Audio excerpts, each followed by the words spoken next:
And we're joined now by Assemblyman Michael Cashman. Welcome, good to see you. Always good to be with you, Tom. Thank you. The legislature is headed home for the summer, the session wrapping up earlier this month. And for you, your first session and your first budget turned out to be quite a long, drawn-out process. The budget was about 2 months late.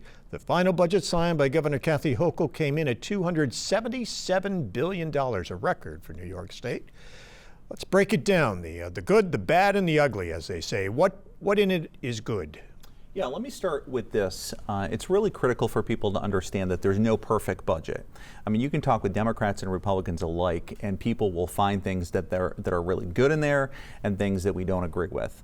When I went down to Albany, I really focused on making sure to deliver resources, critical resources, back to the folks here in the 115th district.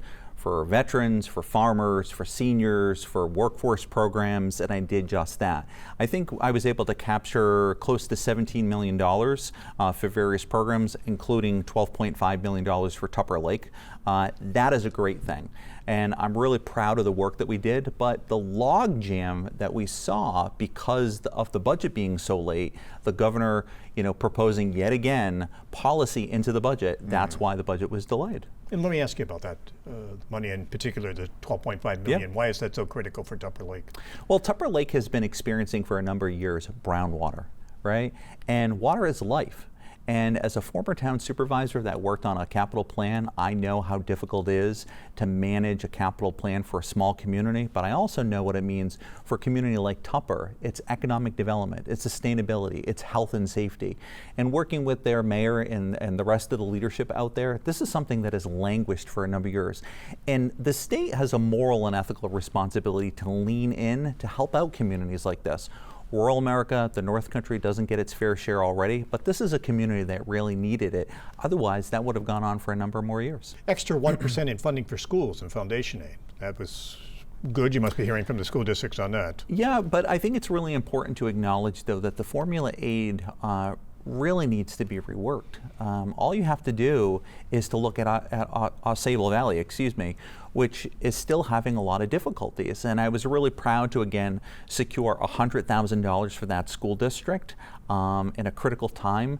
If you look at the formula, they are often seen as land rich, and that really does a job on the way that they have to facilitate their budget. So New York State has a responsibility to again look at these models specifically for the rural parts of New York State. The Rockefeller Center did that. Is it now up to the legislatures to start implementing some of those changes? We need to work in concert with the Department of Ed. We need to work with our school boards. We need to work with legislators and the governor. It has to be a team sport. Money to expand child care with a goal toward universal child care in the state. That was one of the goals early in the budget process. Did that funding come through, and does that include funding for the North Country, or is it mostly New York City? Yeah, so I'm still not satisfied with where the North Country is coming. And in fact, the North Country Coordinating Council, Child Care Coordinating Council, was in a position where they had lost some funding. Again, that's another agency that I was very proud to be able to secure critical funding. It serves individuals throughout the Tri-County area of the 115th district. But I also have held numerous roundtables and listening sessions. Childcare has been one of them. We partnered with the TDC, we partnered with DSS, we partnered with some local providers. So there's more work to be done in the next legislative session for sure. Taxpayers will get a little bit of money, a rebate, to help offset the skyrocketing utility bills many people saw this winter. Most families here in the North Country will get about $200. Thereabouts. This is, again, one of the situations where I'm glad that people are getting some checks, but there is still more work to be done. I firmly believe that these large companies still need to do more. At the end of the day, they are receiving record profits on the backs of the ratepayers. You did introduce a bill to limit rate increases for utilities to no more than 2.5% yearly. It made it out of committee but didn't make it to the Assembly floor for a vote. This is an example of the logjam that occurred at the end of the session. So I will continue to work with my colleagues to find new opportunities to hold these large corporations accountable. But I am proud of some of the things that we were able to do to push back, to restructure some of the elements of the Public Service Commission. So again, a lot more work to be done. You hope to revive your bill next year? I'm hoping to revive that bill or to find a new way to look at it. You know, you learn a lot in your freshman year. You find ways to do things differently, to collaborate. But I heard directly from my constituents that this was a concern of theirs. So we're taking that same energy and we're going to apply it to next year. And speaking of collaboration, did lawmakers take any other definitive steps to try to lower, or at the very least hold the line on electric and other utility rates? Well, you know, I wouldn't be surprised if you want to talk about this in future question, but you know, the data center moratorium is a great example holding the line. A moratorium on the data center makes sure that we're not allowing a large company to come in and suck up a whole bunch of energy that's going to push some of those rates onto the ratepayers. You know, people here in the North Country, specifically in the greater Plattsburgh region, all they have to do is look back to what happened with Bitcoin. So these data centers consume a lot of energy. They also consume a lot of water. And some people may say, well, why not allow for the localities to address it?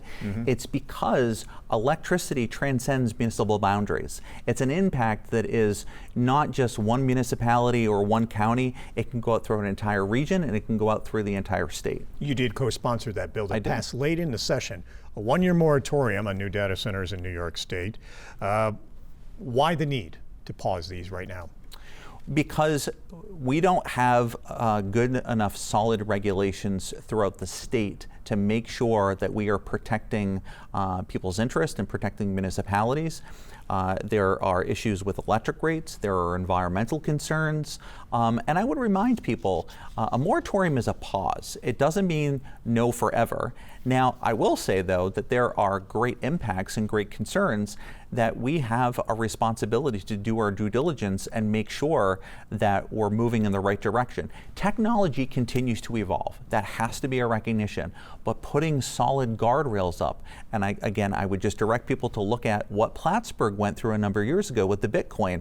People's rates went up, it was a high consumption, there was a certain level of annoyance and environmental impact. Well, these data centers are impacting things like AI and a number of other things. So to the critics though, they say, why not let the municipalities make these decisions? Yeah, I'll use my previous work as the Plattsburgh Town Supervisor.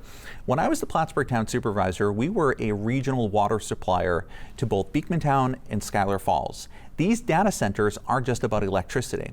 They are consuming large quantities of water that puts strains on systems. So you could have a data center in one town, but the municipality that's supplying the water is in the town next door that doesn't have the ability to leverage the same tools against these things to slow things down for resources that won't create an impact. The state has that ability. Again, something occurring in St. Lawrence or occurring in Clinton County or Essex or Oswego could all put strain in the larger state system. 24 are proposed statewide in New York. 10 are in St. Lawrence County, you just mentioned, including one at the former Alcoa East plant, where they've been moving along. No decisions by the town there on whether or not to move ahead with that.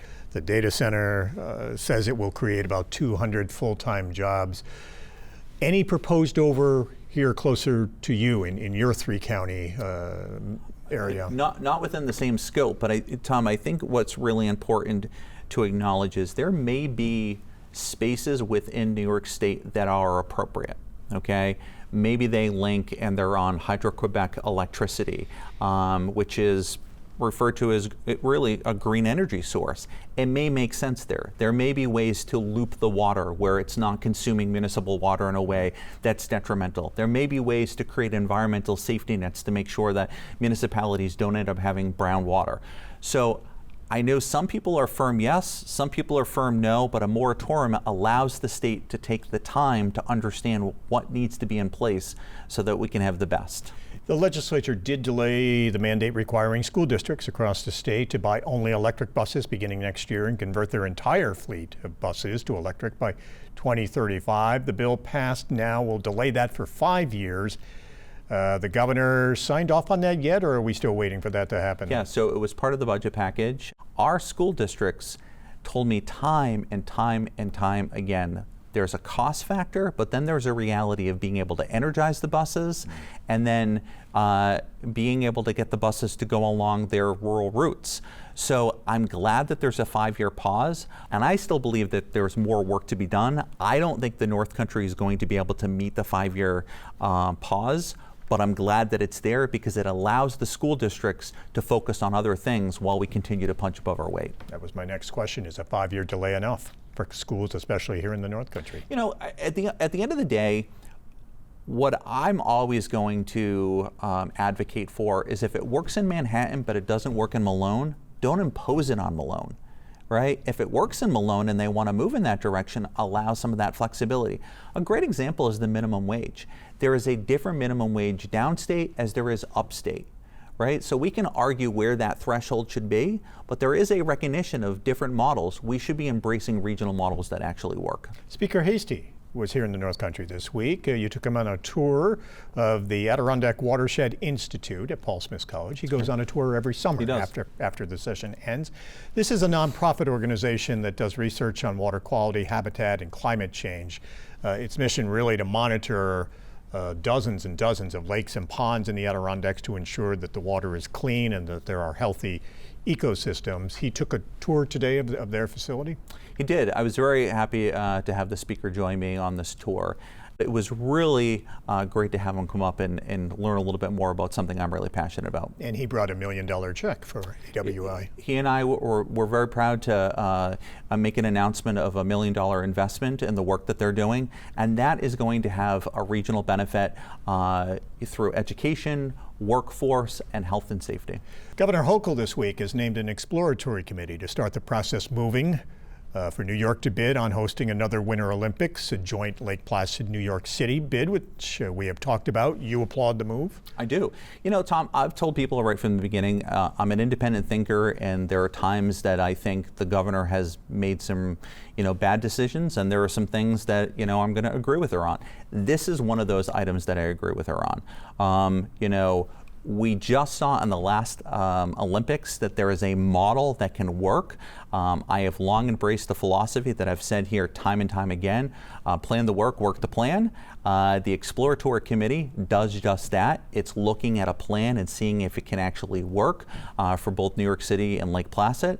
And I'll tell you, in talking with a lot of people in Lake Placid, they're very excited about not only tapping into the legacy, but recognizing that if we were to be able to secure the Olympics, that there would be an infusion of resources in that region that everybody would benefit from. And there already has been over the past decade and beyond. The state's put nearly $1 billion into the facilities, the venues, to keep them in top-notch condition. And so, but I'm hoping that it expands beyond that, though. I'm hoping that we will see things like cell service and broadband bolstered more in the region, things that a modern-day Olympics is really going to need, that there will be touches of infrastructure, on the interstate and roads and bridges and culverts in the area.